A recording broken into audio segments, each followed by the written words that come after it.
platform tonight. I am Kavita. I'm the CAD president. Very thrilled to be back here online. Before we proceed, I would like to just set up the housekeeping rules for this platform. For those of you who've already registered with Zoom, we are unable to see you. You can view our panel here tonight. Secondly, any of you who would like to make a comment or provide your questions in ASL, please inform us and our three moderators. We have Ming Chen, we have Sharon Goff, and we have Michelle, who will allow you to sign your questions. Some of you may want to click the Q&A icon at the bottom of the screen. You can insert your question there. And it's also available to you next to where you would raise your hand. For those of you who may be on Facebook or watching on YouTube, we will accept the questions from you. So we have the moderators who are watching the chats in those platforms and are willing to pass them along to our internal moderators so that it may be answered in our Q&A. Thirdly, for any of you who want to be disrespectful or say very hurtful and discriminatory things or start argumentation here, we will remove you because we will not tolerate that type of behavior. This is their space, this is their platform, this is a safe area for them to share their story, so you must show respect and we will adhere to that. We don't want to see very distracting sidebar conversations. Next, if any of your questions are unrelated to the topic for tonight, we will not address them at all. If we happen to run out of time, but there are more questions still to be asked, we're happy to forward those questions and they may be answered at a later time. The topic for tonight is the interconnected nature of the Asian experience. I'd like to welcome the panelists. And before we get started, I would like to let you know that we do plan to have a break.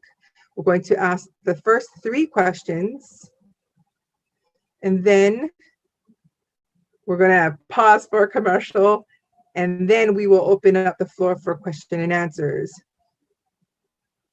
which will continue here. So welcome again, and here is our beautiful panelists.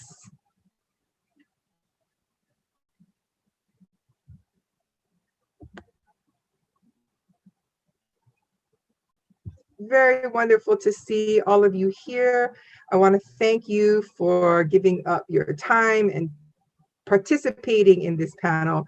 This month is where we recognize the Asian and Pacific Islander heritages. And this month we've seen many topics and many discussions, but we don't want to see them repeated. We'd like to see various conversations and various topics. So from the bottom of my heart, and on behalf of CAD, we want to thank you and express our thrill in having you here tonight.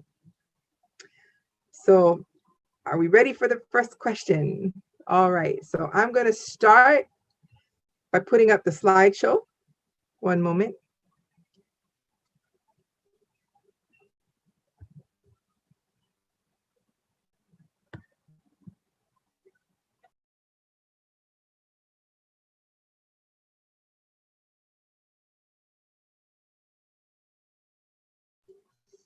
So our topic again is the interconnected nature of the Asian experience. Thank you for spotlighting me. So again, the interconnected nature of the Asian experience. So the first question.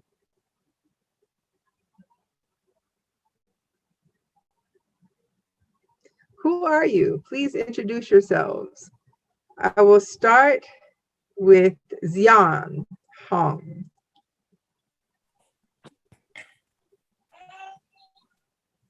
Hello, I'm Xian Hong. I am deaf from South Korea. I'm born and raised in Seoul, and then I moved first to New York City and then to New Jersey, and now I am settled here in California. And my pronouns are she and her. I just graduated from college in design, graphic design, and 2D, 3D imaging. Yeah, that's right. Thanks. Hello. Hello. My name is Sinju, engineer. I am deaf. I was born in India, Mumbai to be specific. I lived there until I was 17 years old and then moved to America, attended Gallaudet University in Washington, DC. After 6 years there, I moved to New Jersey with my family, stayed there for 12 years, and moved to Rochester, New York for a couple of years, moved to California, to Fremont from there. I'm 100% Indian. I've lived here for 30 years now, and I consider myself to be an Asian American. My pronouns are he and him. My educational background is I have a BA in chemistry at Gallaudet University. I have a master's degree in microbiology and in deaf education from RIT.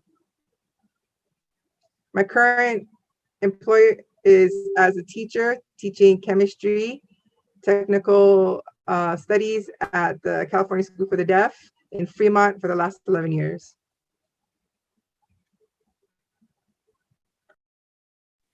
Hello, it's my turn. My name is Lan. This is my name sign. I am deaf. I was born in Kansas, in Wichita, Kansas. And I moved to California 8 months ago, actually. So I'm kind of, after getting married.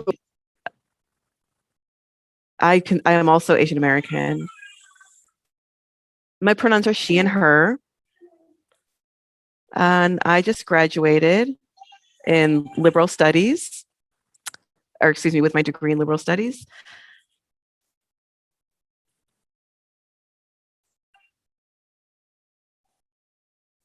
I went to deaf school in LA, and now I teach ASL.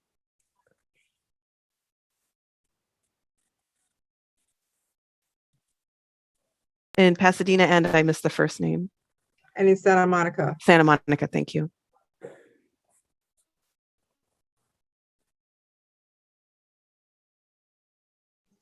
Hello, everybody. My name is Jinpai. I go by Pai. I am deaf. I was born in Seoul, South Korea. I moved to New York at the age of 2.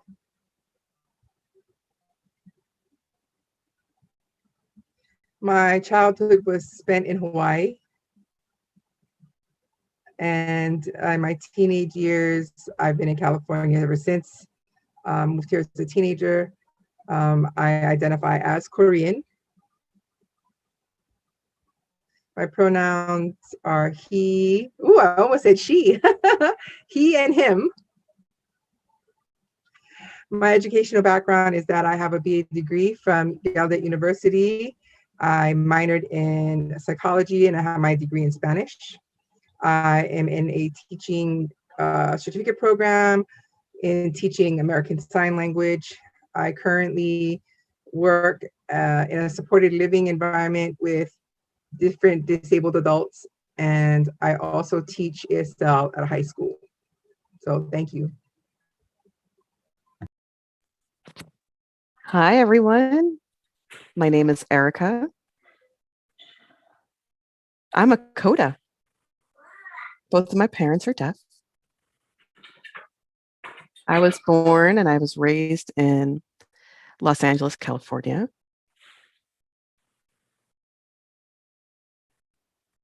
I went back to India and Scotland. I'm half Indian and half Scottish. Half Indian, half Scottish, I apologize. My pronouns are she and her.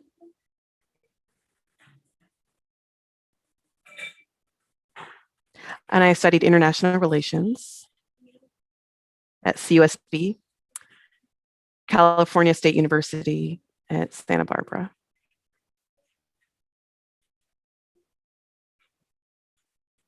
Right now I work in technology for software management of software, client support team. And that's it. Thank you. Wow, such various backgrounds, where you were raised, your ethnicity, your race, where you were born and raised. So amazing. You are all beautiful people. So the next question I have for you, give me just a moment.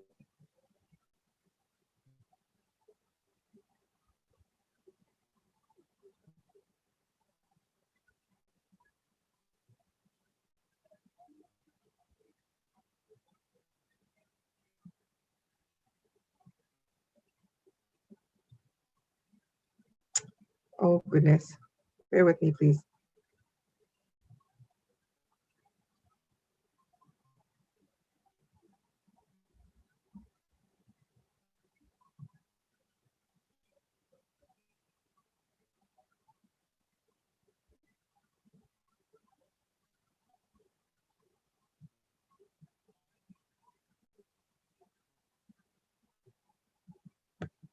Pardon me, pardon me.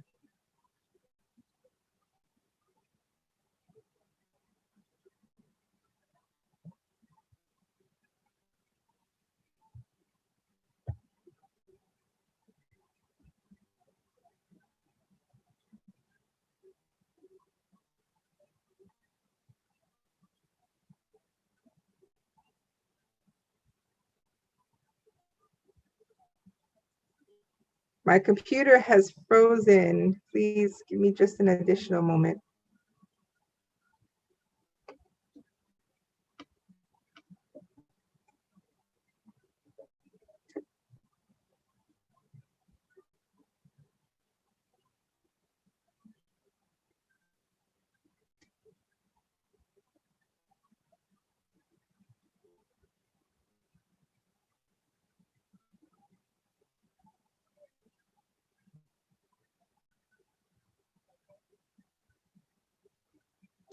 It won't let me share the second question on the screen, so please continue to hold.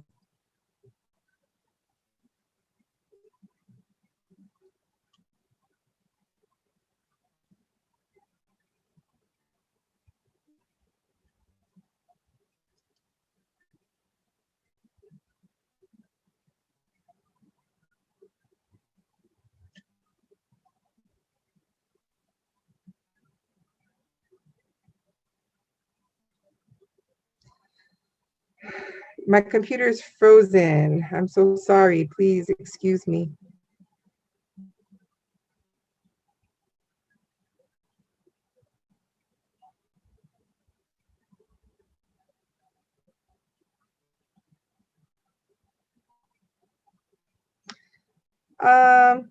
Minching, could you please take the spotlight off of me?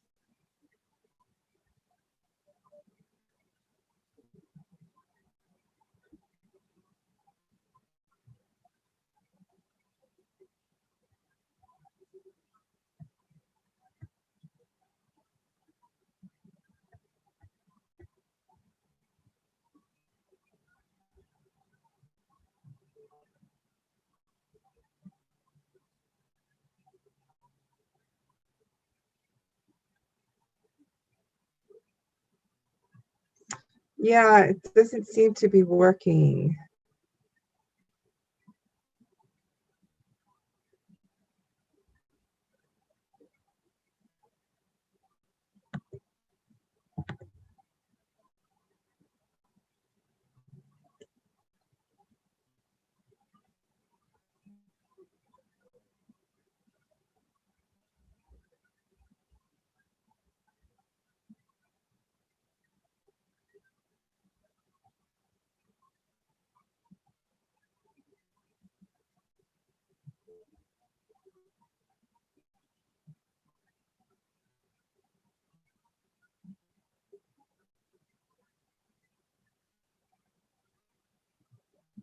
Yeah, we're experiencing some technical difficulties right now, I think. Yikes.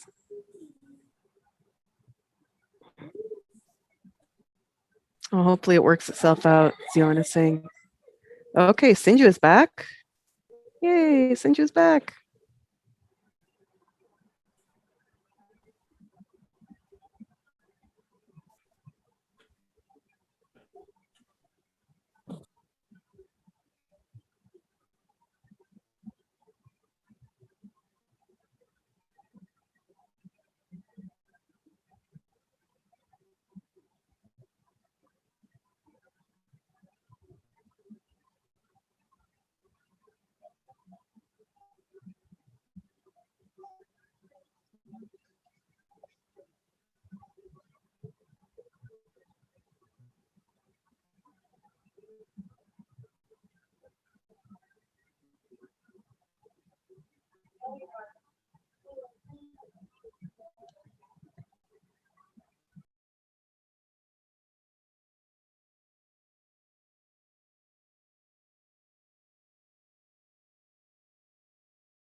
Thank you, Jenny, for your comment.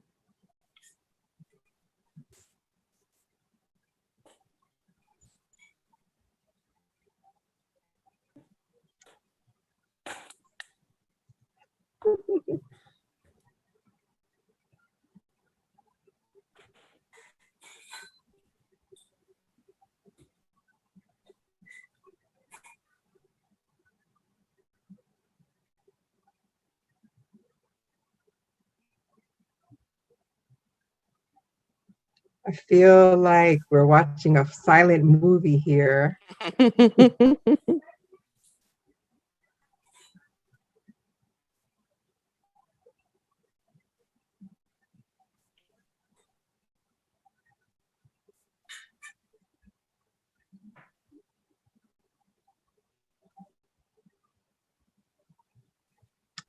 Hello. Hello, everybody. I'm so very sorry. We had a bit of a technical glitch here.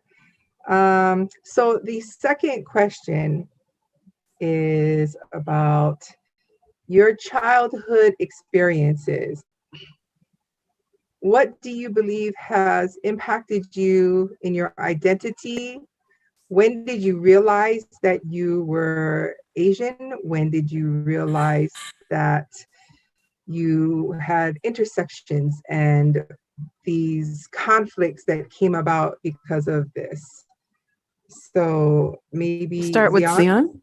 Yeah. Oh, Zion is frozen. Okay. Sorry about that. I'm back now. So to answer your question, I remember looking back at my family teaching me about Korean culture. You know, in school, we learned about, we hardly learned about Korean and Asian American culture. Hardly, and I interacted with so many different people. Like Ming Chen, is a teacher at the school in Southern California. So, and she's the one who introduced me to Southern California Association of the Deaf. And there were many Asians there, and that's kind of how that whole journey started, because I started interacting with more people there. But that more or less answers the question.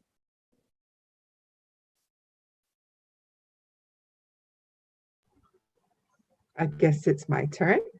So this is Sinju. While growing up, I was in India. I never really thought about myself in that way because everybody was basically the same.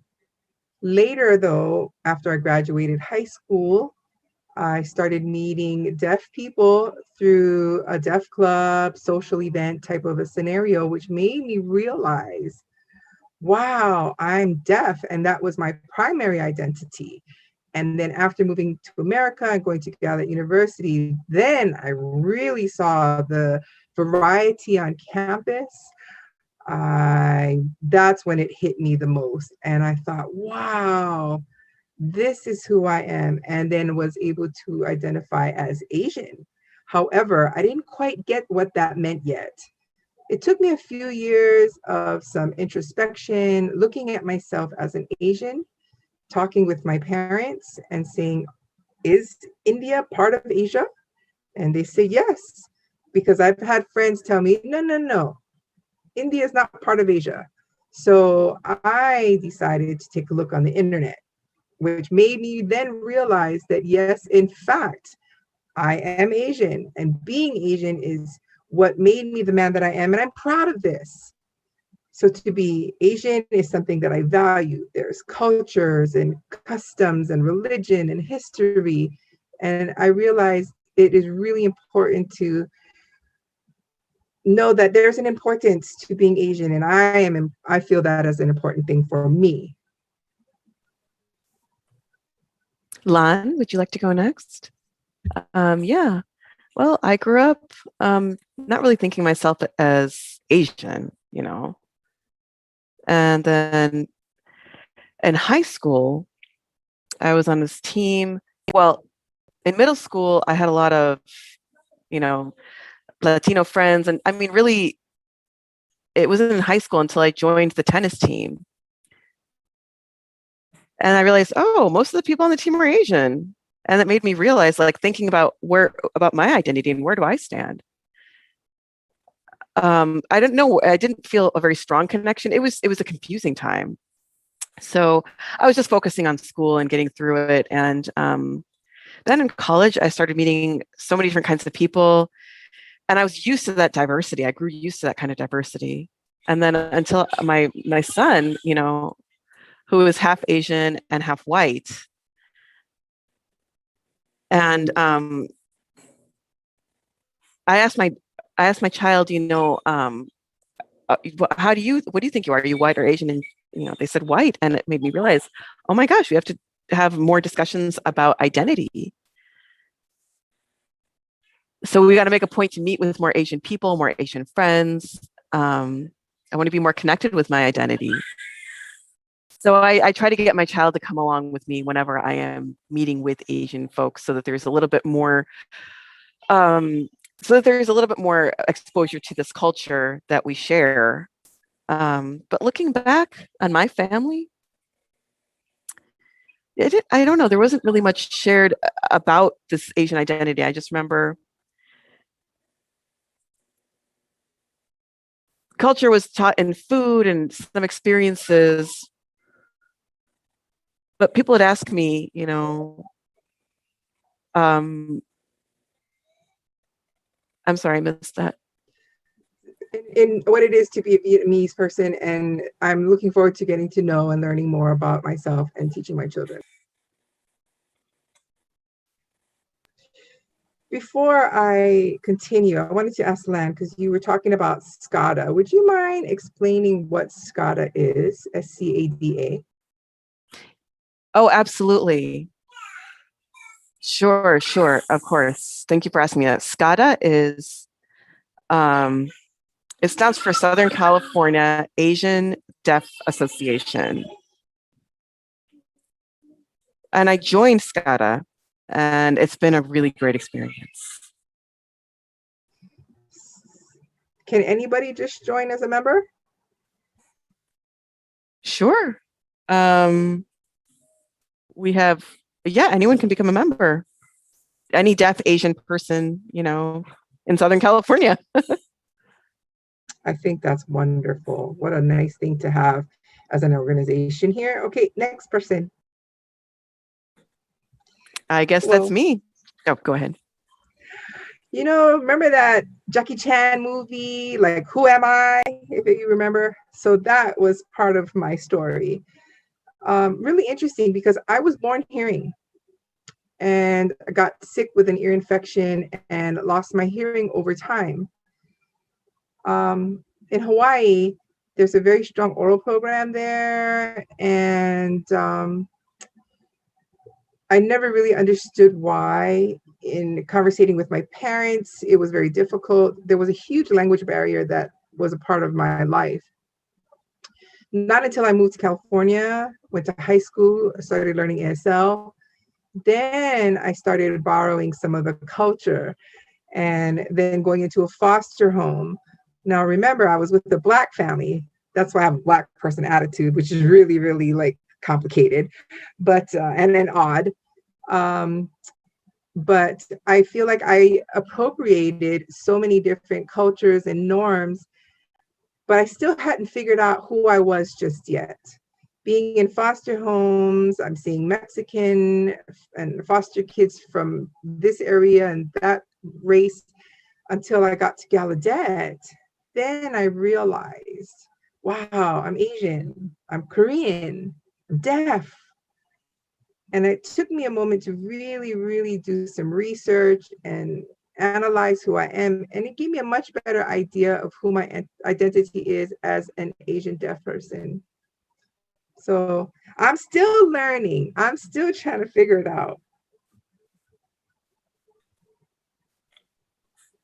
And Erica? Well, I think because I'm half Indian and half white, I'm not really sure what that means to, to be born and to go to school. And maybe, I don't know, maybe when I was 12, 13, 14 years old, I started to fit in with more codas because I went to coda camp. And I met a lot of codas who themselves, sure, they have deaf parents, but they were mixed too. Maybe they were half white, half Asian, or half white and half Black. And it gave me an opportunity to have these discussions and to find out what that means, to have this intersectional identity. So growing up, I had my Indian family, and they lived in Texas, so I only saw them once in a year. And I didn't even know they were Indian because I didn't understand what that meant. And it wasn't until middle school that I was beginning to understand an Indian identity. And of course,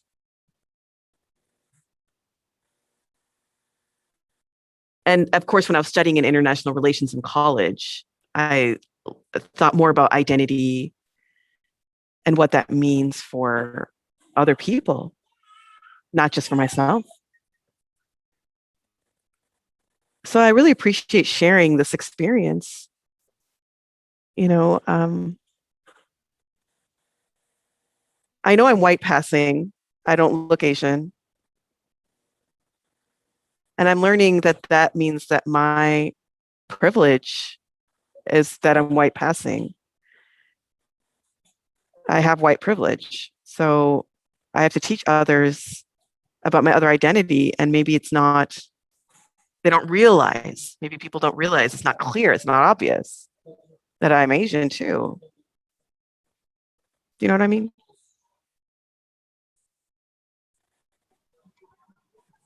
Well, thank you so much for sharing your incredible stories. I can see there's, diversity within your backgrounds, but, being out of the community and finding out who you are and determining and not allowing other people to make that determination for yourself. You were able to self-identify and declare, this is who I am. And I think that's crucial. My third question is the concept of saving face. which is deeply rooted in Asian tradition. But when you look at the world we live in today and the protests and the movements that are happening, like Black Lives Matter, with the COVID pandemic, and Stop Asian Hate, so forth, more and more Asian people are starting that process of really stepping up and slowly opening up and standing up in their journeys. So I wonder, do you believe the concept of saving face has disappeared? Or is it still prevalent within our communities, within the generations that we're seeing now? If you say yes or no, share that, and then why or why not.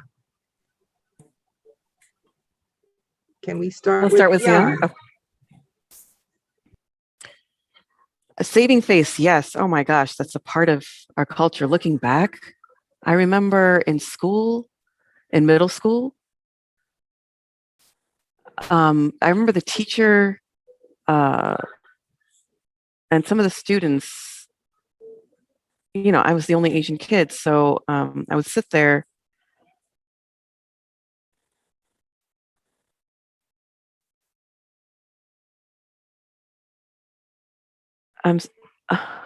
A person approached me and said, "I thought you were from China. You folks are terrible." And I was shocked. I couldn't believe what was being said to me.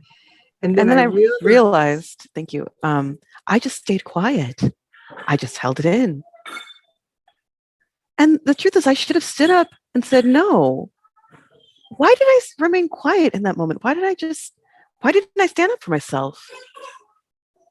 And I realized I didn't want them to think, I just wanted them, I didn't want to start a fight. I was like, I'll just take it, we're all equal, we're all the same. Or rather, we should all be treated equal, and I wasn't in that moment. And I still believe that saving face is a huge part of our culture, absolutely. All right, it's me next, Sanju. I look back on my life, whether, now being in the United States for the last 30 years, I think the way that I behave, the way that I dress as an Indian man, some of the foods and traditions that I keep, that's part of who I am. But at the same time, at Gallaudet, I realized I was hiding that part of my identity. That Asian Pacific Islander Club and the India Club, when I joined them, I felt very safe. That was my safe space. And I was able to really connect with people and be who I am 100% because they understood me. We had that camaraderie. But then once I was outside of that club, I began to behave as if I was someone else, wanting to make sure that they didn't bully me. And it did, in fact, happen. I experienced that type of treatment. And they would ask me questions about, why does your head nod back and forth? What does that mean? They would ask this question and that question and was expecting me to change to be more American and nod the way Americans do. And it was humiliating. And I was embarrassed. And then having my parents move from India with me, so we were in fact immigrants. My mother had a sense of embarrassment. And she said, I don't want to be Indian. When we would walk down the street, they would look at us funny. And, from then on, I think that idea of saving face, in the discussions about my experience of bullying and really feeling deflated and talking about, I want to go back to India, my parents said, no, we need to just stick it out. And having the Indian Club and the Asian Pacific Islander Club, it really helped me by giving me the tools to stand up for whatever it is I believe in. And so I did not adhere to the idea of saving face any longer. And over time, my confidence built. I worked California School for the Deaf. And the principal had approached me and says, hey, why don't you become a sponsor for Asian Pacific Islander Club? And I said, I'm identified as an Asian Pacific Islander. So yes, I feel like I'm contributing my time back to the community, empowering Asian deaf students to create a sense of identity and pride within themselves, as well as looking at my parents. I include them to come and dress and be themselves. You know, they would only get dressed up for Indian celebrations, but I'm talking about going to the mall or going to the store because we just wore American clothing, because I was trying to avoid being picked on. And I was very passive for so many years. And then when the BLM movement came to pass, that's when we started feeling more safe out in the community. And the idea of hate, stop Asian hate, propelled that even further. I didn't want to hide anymore. And those movements, I participated in supporting the BLM movement. I participated in stopping Asian hate. And I think from now on, there's no more saving face, as far as I'm concerned. Well, good for you. And good that you've accepted all this into your identity. That's amazing. Pai, do you want to go? I thought it was Lan. Oh, Lan. Okay, yes, Lan. Sure. If well, I'm not sure if my answer applies to this question per se, but growing up, my family being Vietnamese, I don't know, this thing of saving face and holding everything in. I don't know, I feel like we were a loud family and maybe people would see that growing up. But like in the outside, like in this American society, I felt like it was kind of it wasn't in concert with the stereotypes. So they, I was told Asians are quiet and kind of submissive, and I was like, oh, not my family.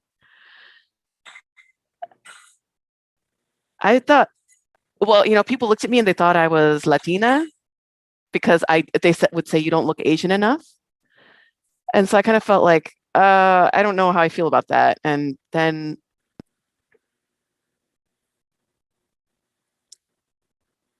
when recent Asian hate crimes, thank you. I realized that this was a time for me to show up and to really accept my Asian American identity and to be an ally to communities. Whereas previously, I don't know, it didn't seem like a big deal, but now I've changed. And for the future, I'm identifying more as Asian American. Yes, and I sure hope that this will continue to more positive change. I agree with you, Lan. Yes. Okay, Pai, hello again. Saving face. Ooh, when I reflect, I look at my parents, I think they were embarrassed about me being a deaf person. They'd always shoo me aside and tell me, shh, don't be seen. And it was like, wow, they're embarrassed of me. I couldn't understand why. And I couldn't understand, and I couldn't hear anything. So I couldn't understand anything else. And that really, really hurt my self-esteem growing up for the most part. And when I went into the foster home, I learned to be proud and to stand up for myself, even if I have to talk crap in order to protect myself. It was just kind of that street talk and being able to build more confidence within myself. Saving face these days, I think it still exists, especially in the older generation. Just recently, I'd gone to a restaurant with my Korean uncle. And somehow or another, I was like, come on, uncle, really? This is 2021, right? And that everybody can stand up and speak up for themselves. Don't worry about me. I can take care of myself. And so, I think it's still a work in process. I think that's something that is not easily broken. It's something that had been passed down through the generations and is very deep rooted. I think to just give that up suddenly is really difficult. Perhaps in the newer generations who are very more Americanized, I think the idea of saving face does not apply anymore.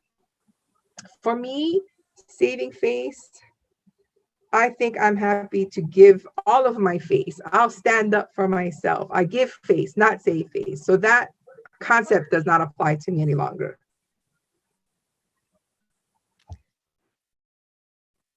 Okay, Erica. Yeah, thank you. I agree with what Pi said. I think here, particularly generationally, the big difference is that social media has really supported our journey to put a spotlight on Asian hate crimes. It's not hidden anymore. These things are out in the spotlight now. So maybe people who are scared to speak up, they now have a platform,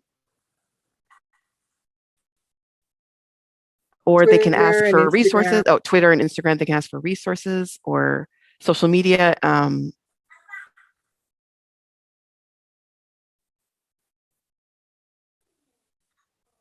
What you might not be doing is right, but now people know that I can take a picture of you and put you out on blast. And the community is out there to help me spotlight these people. I think it's very important, especially within the deaf community, that we are a small community, but we're big at the same time. And word does travel quite fast. I think that social media has helped us and basically bridge the gap between the older generations and the younger. Because I want to be able to stand up for my grandparents and for my mom and dad, because I can, and I'm not afraid. You know, I mean, even though they're normal, I mean, I think it's just that social media has been vital in making a huge impact in this concept of saving face and taking it out of the norm. That is a good point about social media empowering and having this huge impact. Sometimes the impact is positive and sometimes it is negative. And so who is really held accountable? Are we held accountable to our actions, or is it the community? Is it people who join us rather than like bystanders who don't want to be held accountable? It's tough,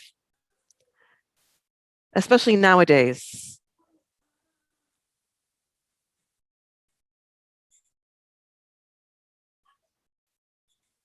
Because we don't know what's going mindset. on in people's minds, their mindsets.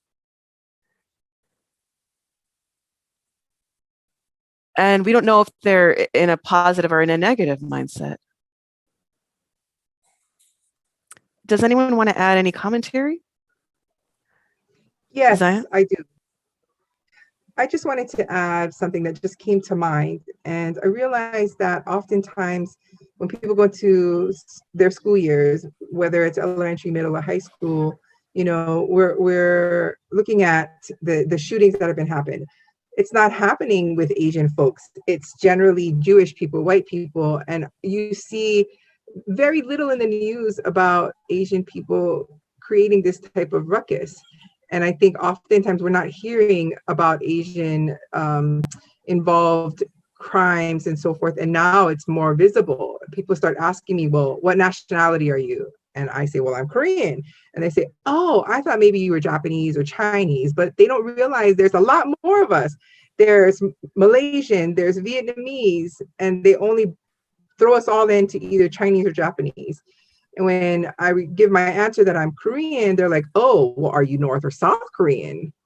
And I'm like, what, really? I mean, they ask all the time, and I don't understand what the point of that is. So if I'm from North Korea, you step back. Why? Because of social media, you know. And like Kavita just said, there's positive and negatives, and that, you know, people are people. I mean, I have Korean friends. They're not bad. They're friendly and they just happen to be from North Korea. But, it's that mindset that people come in with. So I just wanted to add that little piece that, it's social media. Oh, yes, I agree with you. I have another question I want to pose. We're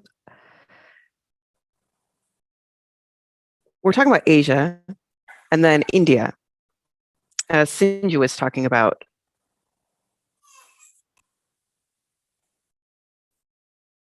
When you look at India and Asia, do you feel like India is a part of Asia? I mean, you look at the map and you think of where Asia is. And I'm not trying to offend anybody. We're talking about food and clothing and life and dress. So as an Indian, do you feel like we're part of Asia? Sinju, what do you think? At first, I thought that I We're was desi. Desi, where you have Pakistan, India, Nepal, Bangladesh, Sri Lanka. Bangladesh, Sri Lanka, and those were all kind of Indian like. But then I realized that, wait a minute, in Asia, when you look back on it and people first moving into America, we came in and we had to take prep programs, and several students would ask the same old questions. And every year throughout, where are you from? Are you Indian? Oh, so I heard that you have so many gods. And we're like, whoa, whoa, whoa, hold on. When they asked me these questions about India being part of Asia, I said, yes, of course, India is part of Asia.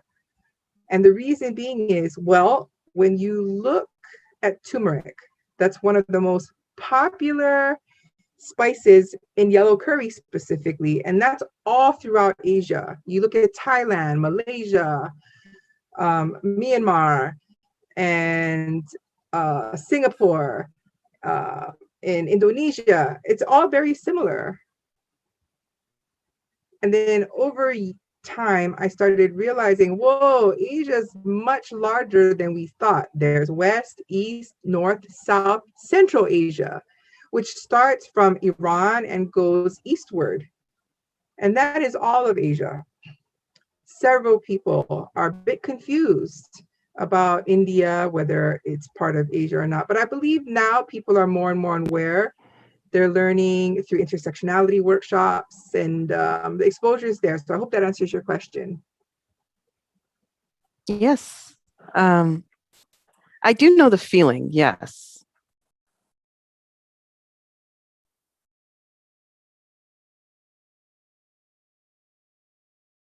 Okay, now we're ready for a break.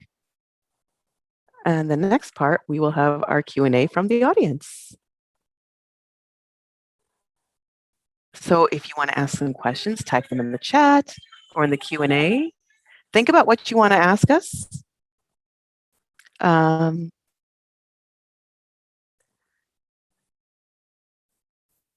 We'll be showing a commercial now, an ad, just a couple of minutes. So don't leave, and we'll be back.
Hello, everyone, and welcome back. Okay, Lana's here. Also, everyone's back. I trust the interpreters are ready. Great, thank you. The first question from our audience. What is the most common question that bothers you? What question do you get the most that bothers you?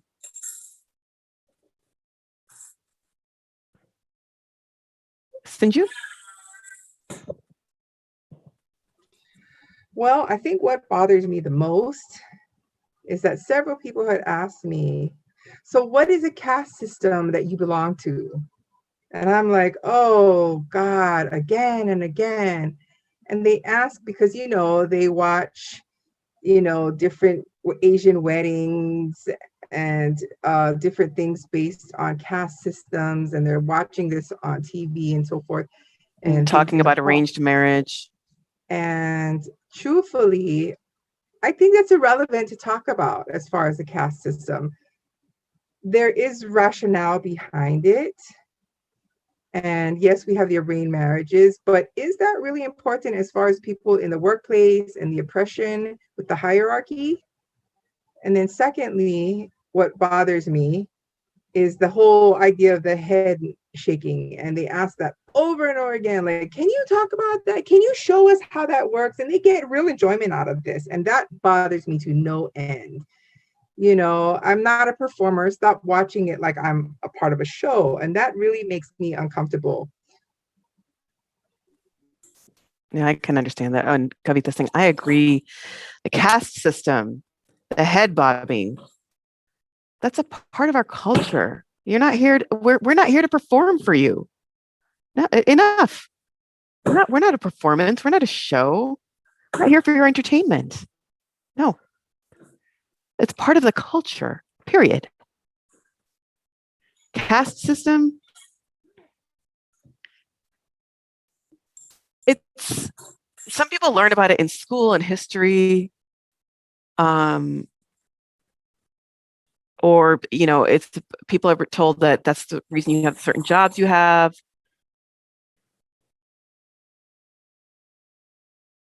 Maybe it should be added to school in American history. I don't know. Maybe that's something to consider. Did anyone want to add or answer that question? Lan or Zion or Pi or Erica? The most annoying question that you get. I will. I think for me, the most irritating that I have experienced is asking about, like, are you great at martial arts? And I'm like, I think you watch too much TV. Like, we do kung fu and we can like levitate and all of that. And I'm like, no. And so that's a pretty annoying question. And then also about my Korean Sign Language. Does that mean, this shows that this means hello? And I show that they're like, oh, what? I didn't know there was different sign languages. But I think, I know about 70% of KSL, and people's response is like, for the sign for brother or sister, this is what it looks like. So we do have middle finger as part of our language, and people would mock that. And they would try to use that as an appropriation to offend my language or say, what? That's unacceptable. You can't do that around children. You got to stop that. And I say, no, can you please respect the fact that it's a beautiful language, and we have sign languages all over the world. We have Mexican and European, and it's a variety, and they are all beautiful in their own right. I don't think it's something for you to be mocking or to see it as a dirty sign. And I don't appreciate that when people ask that and make those types of comments. I find that very, very bothersome.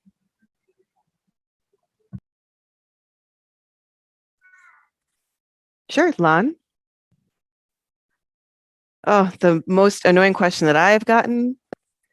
Are you Hispanic? Are you Hispanic? Or Latino, depending.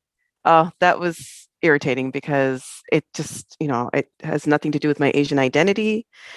And So, so I would ask people, well, what's your nationality? What's your ethnicity? You can't assume. That's the question that annoyed me. Annoys me to this day, really. Anyone else want to add? Erica, Pi? This is Pi. I think a common question that I get is that all Asians are supposed to be really, really smart, but that's not always the case.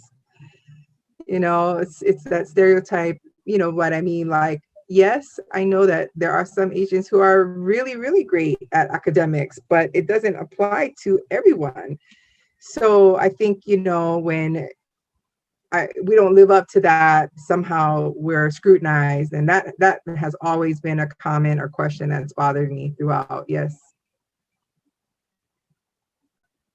Oh, yeah, these assumptions that are made.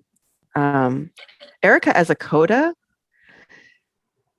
what is the most annoying question that you have gotten, the most bothersome question that you've gotten as a coda, or it may be something else assumed about your cultural identity? Well, it's tough because I think as a white presenting person, honestly, I haven't had any uncomfortable situations in this respect. But as a coda who recognizes things through my deaf parents' lenses, that makes me uncomfortable because I can hear the comments that people make about my mom if they don't know that I can hear, especially. So I can sit there and they'll make a comment about my mom's dress and that it looks good, or just the way that she may use her voice. And I tend to take a look and check, them out, and they're like, oh my gosh, she can hear. I know one example that has scarred me in my childhood was that somebody thought that my mother was my nanny because she's darker skinned and I'm fair. I remember hearing, maybe I was about 6 or 7 years old at the time, that nanny, like, who's that? And I told my parents about this. And they explained that, your parents are of two different color. And that's a pretty big shock for a 7-year-old as a topic of conversation. And I just, I understood once I got older, but still that comment was wrong. And as a 6-year-old, you shouldn't have to be exposed to that type of a question. And now I'm confused. That's exactly right. Like, who are my parents and what are their roles are? Like, my dad is white, my mom is Asian, so that means my dad is better than my mom? No, that's wrong.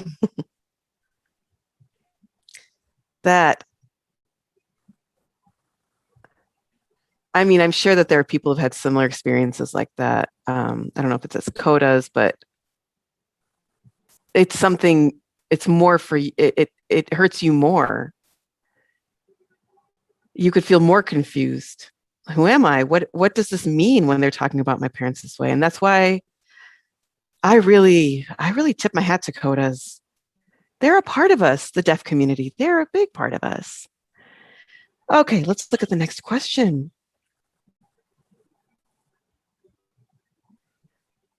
What kind of advice, or how do you encourage students to acknowledge their identities?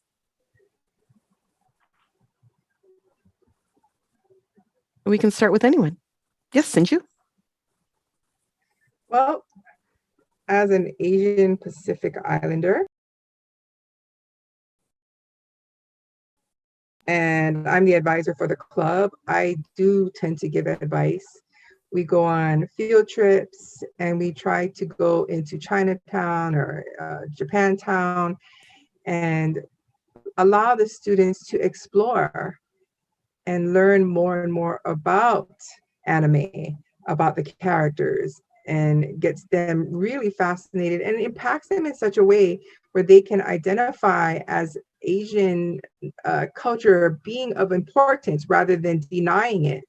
Because in America, it's easy to cast that aside and not wear Asian clothing or adhere to the customs. But when you see some of these things reflected in the comic books, they feel a connection and start developing that sense of pride. And so I think field trips and celebrating in various festivals, which happen throughout the year, is a great way to provide them a space to be able to have these discussions and give them a sense of belonging. And I think that's something that we continue throughout their years of school. And when they're finally graduating, they've gained a greater appreciation for their Asian identity and pride. So that's part of my advice. That is absolutely true. And I agree with you. I think we're going to move on to the third question from the audience, from Ginny.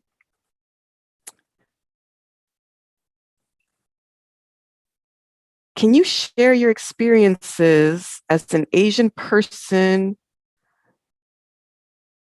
who experiences microaggressions? Can you guys share your experiences as an Asian person who experiences microaggressions? Who wants to start for the third question? Erica. Just real quick, I think when we're starting with microaggression, for a person like me that gets that comment about, oh, you look so exotic, that's like the favorite terminology that people assign to me. And I roll my eyes at that. I do know that they think it's a compliment, like, oh, wow, you just don't look like the standard.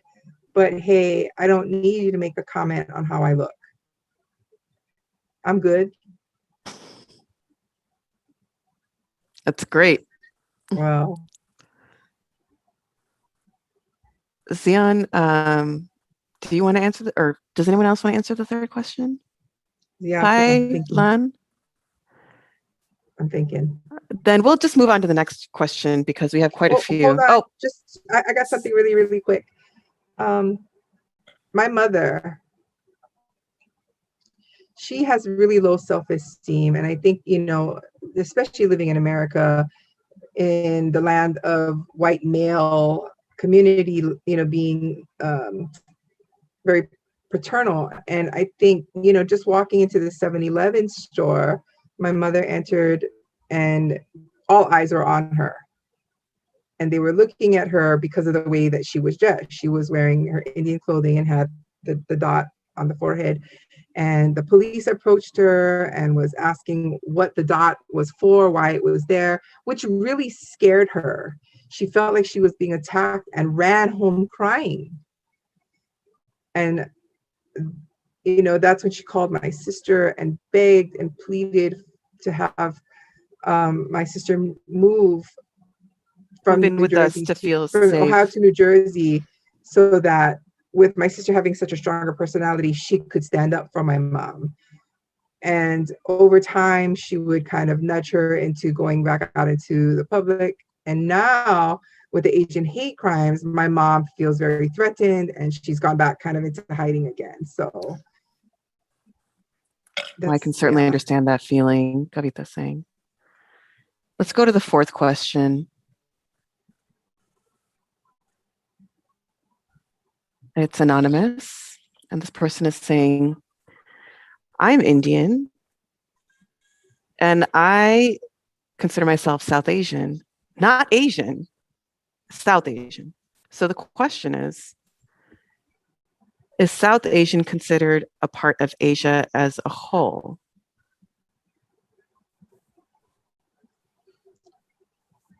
Sinju? Yes.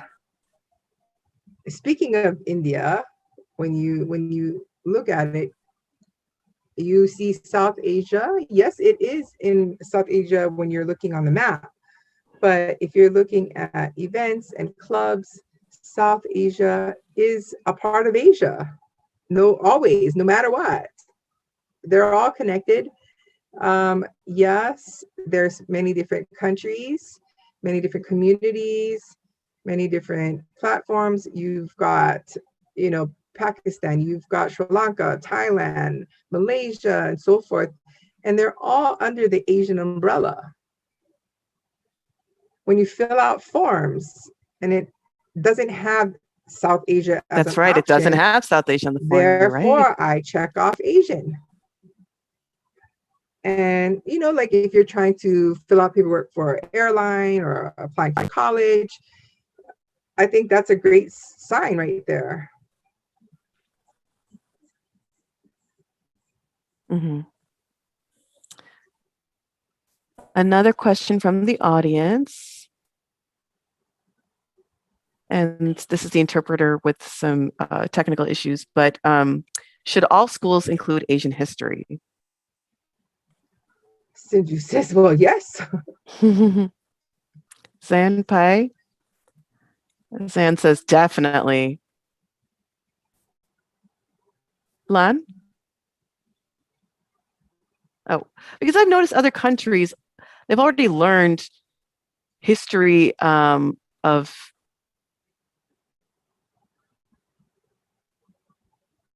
other places, but here, we learn Black history, and I feel like yes, Asian history should be a part of the curriculum here, definitely.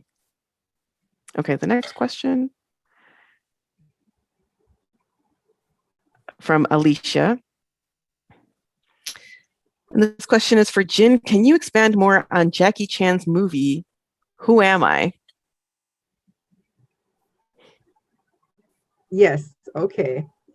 So Jackie Chan, if you can remember the beginning of the movie, he had an accident and forgot who he was. He had a bit of amnesia and had to use the whole length of the movie to figure out who he was.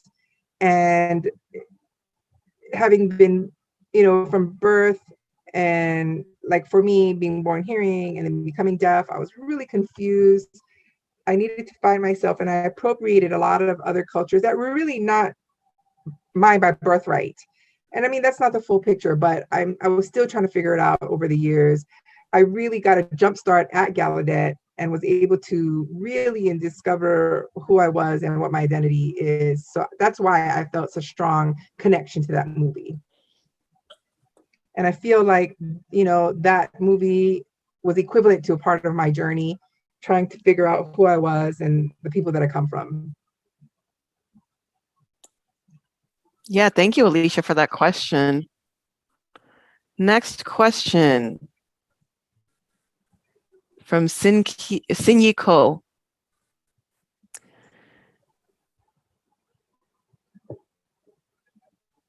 Do you ever feel like maybe you wished you were white and that way you could get white privilege? Did any of you ever feel that way? Lan says nope. Zion says nope. Could be saying everybody's heads are shaking. No. This is Erica. To be honest, I'm white passing anyways. So I have a huge, how do I say, I already have the privilege. So I'm now more responsible carrying that and using this privilege to educate my peers who are white and to be able to stand up for those who don't have a voice. But at the same time, I would be, making comments about color within the Asian community, especially because I'm noticing, having gone to India with my mother recently, that I was treated differently because I was light-skinned. And people looked at me, very differently in India because they think light skin is very cool. But in traveling with my deaf mother, all of the interactions came to me. You know, like the bill for the restaurant was given to me, or they would speak only to me rather than to my mother. So I'm thinking, okay, she's deaf and she's darker skinned than I, and that's a huge issue. And so it's my responsibility to be able to get up and stand up, not just for my mother, but for everyone, because I have the platform, I have the space, and I don't expect my mom to do all the work all the time, or anyone who's on this panel, really. I feel comfortable here because I need my white peers to see we all need to do the work. Because the folks in the Asian community are tired. Every day they have to think about these things. That is true. Did any of you all wish that you were white so you could have white privilege? Hell no. Same. Hell no. Never. I never wished it. No. I value Forget it.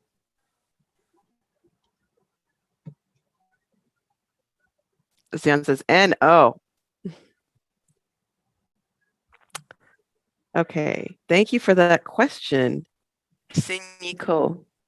And another one.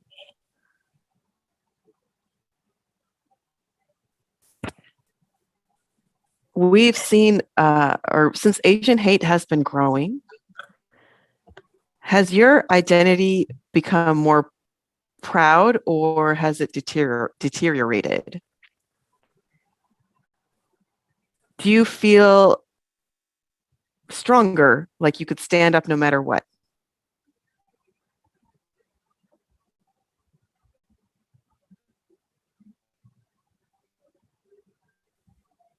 Like you can say F off, pardon my English.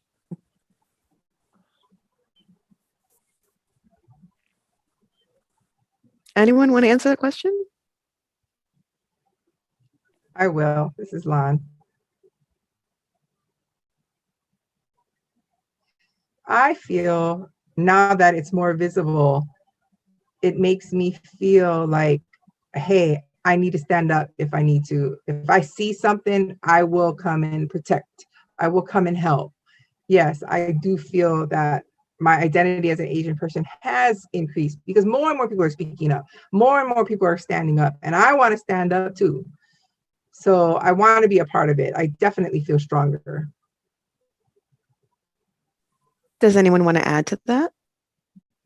Sinju? And then Xian? Or Xian, then Sinju? Sinju, go ahead. Well, since the Asian hate crimes have been on the increase,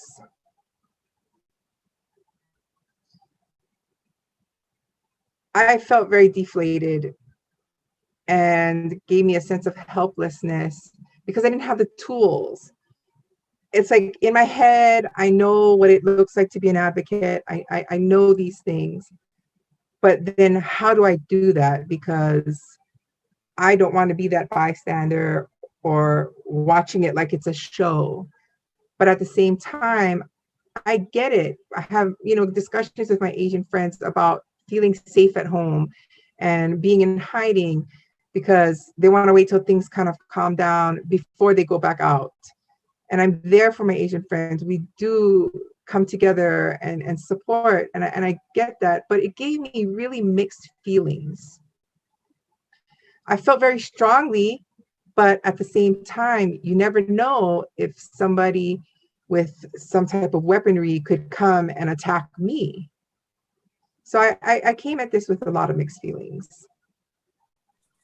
Sure. Anyone? Or should we move on to the next question? From your perspective, what do you think of quote unquote Asian fusion restaurants that are now popular in some states. Asian fusion restaurants that are popular now. What do you guys think?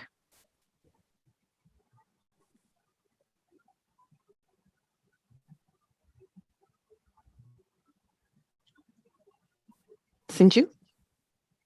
I have noticed in New Jersey, there's quite a bit of these fusion restaurants, and also in New Jersey, Indian and Pakistan seem to have been fused together because their foods are very similar. We have the kebabs, and that's very popular. And in New York City, I never thought of it, but they never, they put together a French and Indian fusion restaurant, which I attended with one of my friends. The food was pretty good. I'm seeing that becoming quite a bit of pop culture now. I think there's fusion food all over the place now.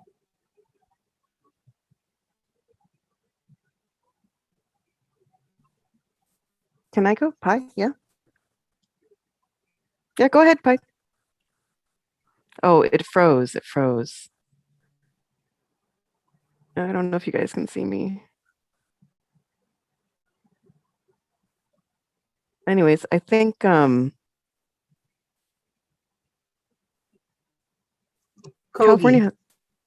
has this kogi. It's like Mexican, and it's this sub. Calbee burritos. Oh, thank you, Jenny.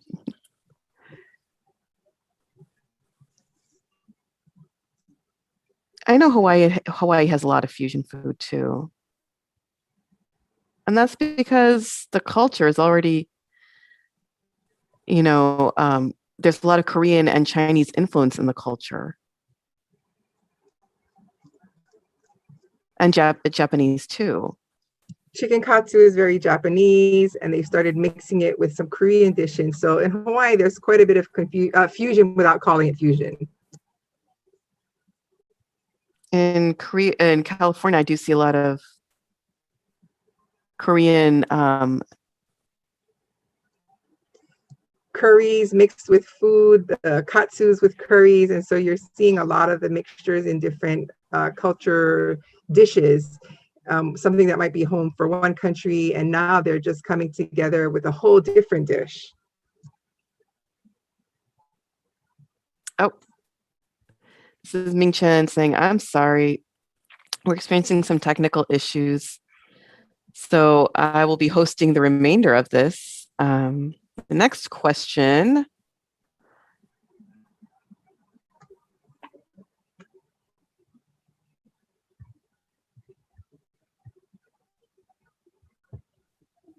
Okay, let me read it.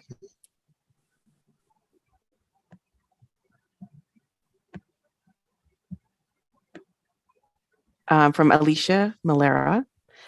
I don't remember during college if there were Asian history courses offered.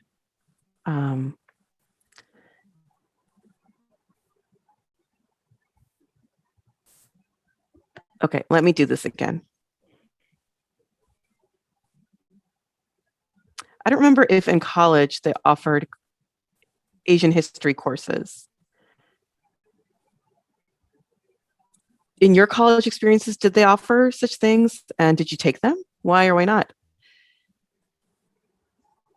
And also, Zion mentioned that there is very little of Asian history in high school. Do you think in the future it would be possible to add or to change Asian histories courses in high school? Why or why not? This is Jan. Thank you for your question. Yes, I do remember. Thank you for the reminder.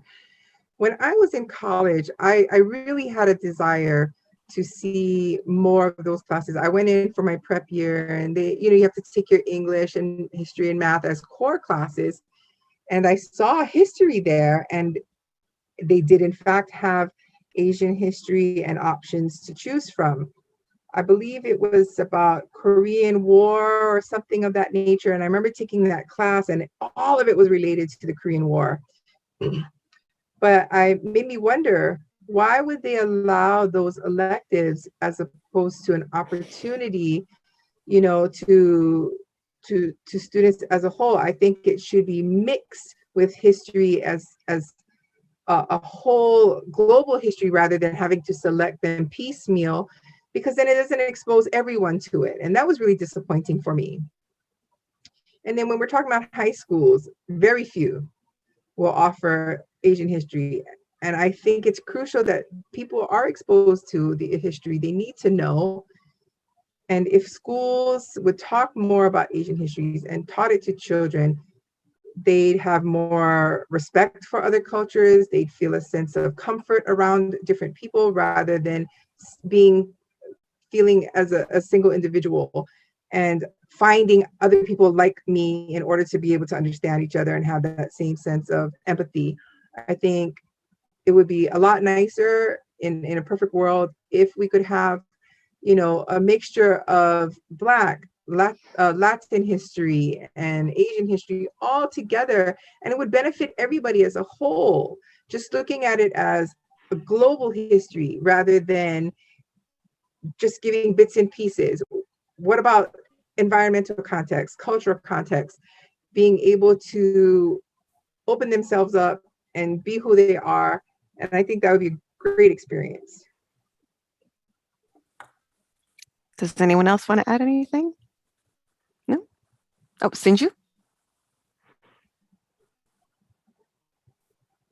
I'm really proud to mention that at the California School for the Deaf in Fremont, we are definitely going to be adding ethnic studies classes. Yay! Very, very excited about that at the high school. That is amazing. That is wonderful. Okay. Should we move on to the next question? Yep. This question is from Lindsay Dunn.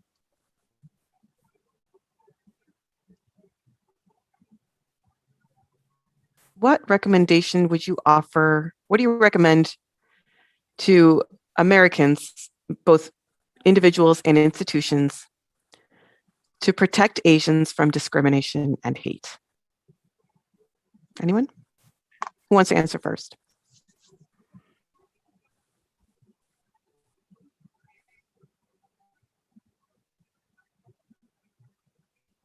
You mean Americans hating against Asians? Well, for people or for institutions like schools, what recommendations do you have? Sorry, you froze. It was a quick glitch. I missed what you said. What do you recommend for the general public? Schools, colleges. What do you recommend for combating Asians against discrimination and hate? This is Sinju. I think with the CAD platform, something like this, we need to continue having Asians coming and sharing and creating vlogs and exposing the public. Having colleges and schools see this information about how they can protect Asians. You know, have posters, do hashtags, stop Asian hate. With Black Lives Matter, you look at Facebook, Instagram, Twitter, and all these other social media platforms. Those are areas. Does anybody want to add? Yes, thank you, Sinju. That's really important. These hashtags, looking at your phone and seeing all these hashtag notifications. Wow, the information just goes viral. And you just get access to so much information or about safety or more organizations are signing on to. And the information just travels so fast. It's nice to not feel like you're alone, that there's more support, that there's more allyship in the community.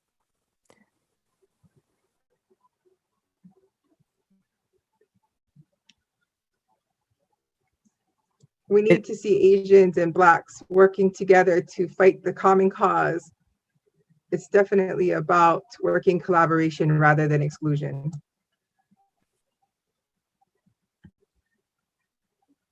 There is one last question.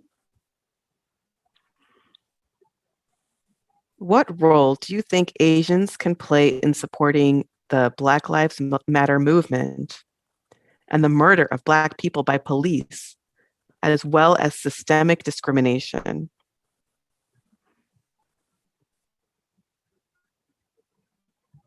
Okay, should I read it again? Okay, Oh, I understand. let me do that again. Okay. I'm going to read it again. What role do you think Asians can play in supporting the Black Lives Matter movement and the murder of Black people by police and systemic discrimination?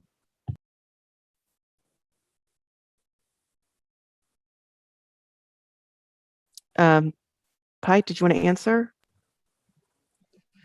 Well, remember we were just the big news is the George Floyd murder, and and he was murdered by the police. And I believe some of my Asian friends were really embarrassed by this situation, and like, why are the police doing this?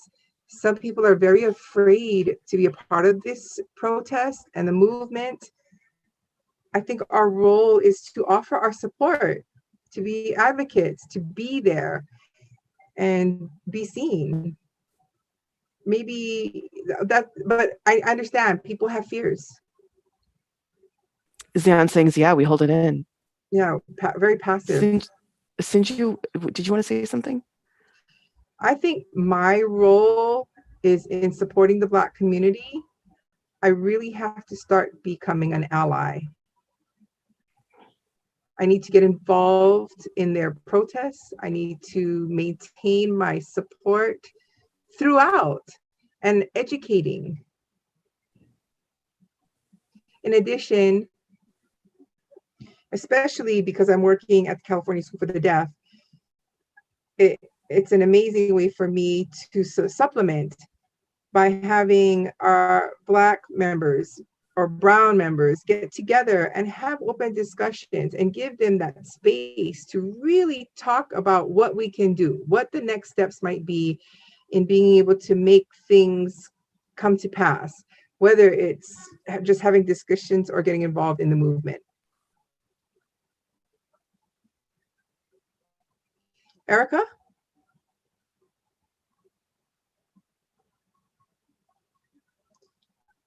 I think there's a lot of connection with the Blackness in the Asian community, and it's just not spoken about enough.